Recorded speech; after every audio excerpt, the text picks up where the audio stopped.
Who you gonna call? The movie critic wonder. What's up? What's up? What's up?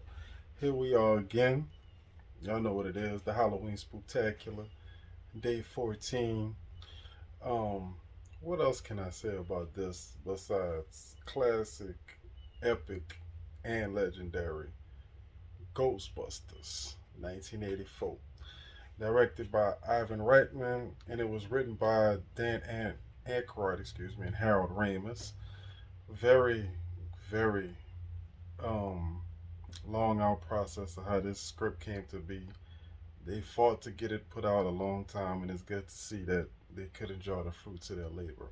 Of course, it's starring, Bill Murray. You know who that is. Beyond legendary. Dan Aykroyd as well. The fantastic and always wonderful Ernie Hudson. The goddess Sigourney Weaver. And of course, if you grew up in the 90s, you know Rick Moranis. Honey, I Shrunk the Kids, Little Giants, you know. It got a 7.8 out of 10 on the IMDb movie scale and a 97% on Rotten Tomatoes. Hello, it's damn good, but it's a pretty good movie. The budget was about 25 to 30 million, and it actually raked in 295.2 million.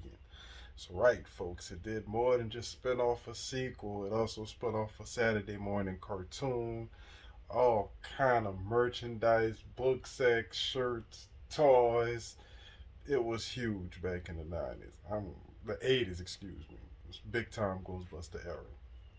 But basically, we begin the movie. We have a team of scientists that get fired from a university, which they all kind of study paranormal activities. Thus, they put their heads together and decide to become Ghostbusters.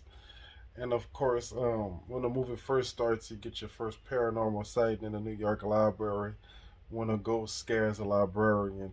So it's kind of showing you something odd is kicking off. And then you meet Sigourney Weaver's character, who happens to stay in a regular apartment in a regular New York place. However, one day, randomly opening her refrigerator, she sees the mythical being known as Zool.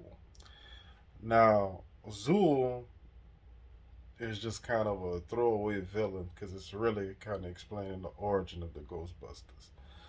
You see it having paranormal activity at a hotel. The guy calls him, and that's when we meet Slimer for the first time. If you don't know Slimer, he's the big green jello like gooey substance ghost that ends up being a friend in the cartoon, but in the movie he's just a regular ghost.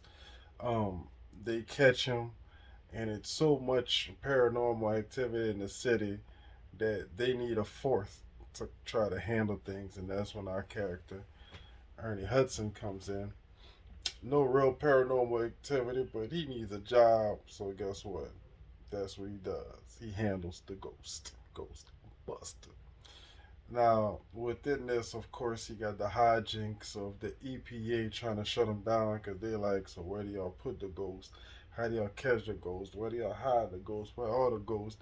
And basically, the Ghostbusters is like, well, maybe we'll tell you, but we probably won't because we don't need to.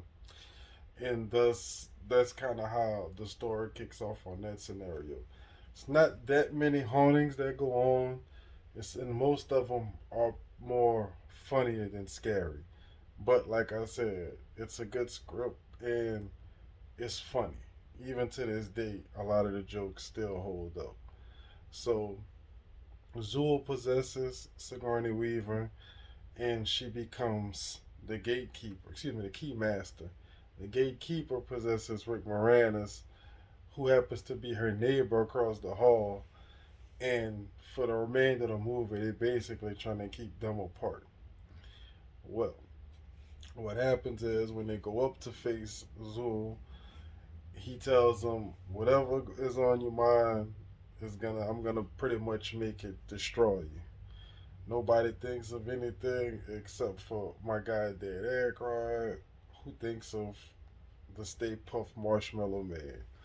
Now, when I was coming up, that was like the best thing in the movie. like this big marshmallow dude trying to climb the building and just sort of say try to be um ferocious and violent, and he's just like, dude, you're a marshmallow. Like, but it just goes to show you like anything can, harm you if the right circumstances come around. But anyway, they destroyed by actually crossing the streams, which, if you're a Ghostbuster fan, you know that's like rule number one: you don't cross the streams. But they cross the streams, and of course, it's Hollywood, so it works. They end up destroying Zool, sending it back. Bill Murray's character, who has a little romantic interest in Sigourney Weaver's character, they kind of get a little romantic together, and basically that's how the movie ends. Quick review: it's a classic. I mean, if you haven't seen Ghostbusters, please go watch it. It is funny. It is very, very authentic and of the chain. So with that said, it's gonna get not a one, not a two, not a three, not a four, but yeah, yeah, yeah, five. Five scary pumpkins for the Ghostbusters. When it's something strange in the neighborhood, who you gonna call? Ghostbusters!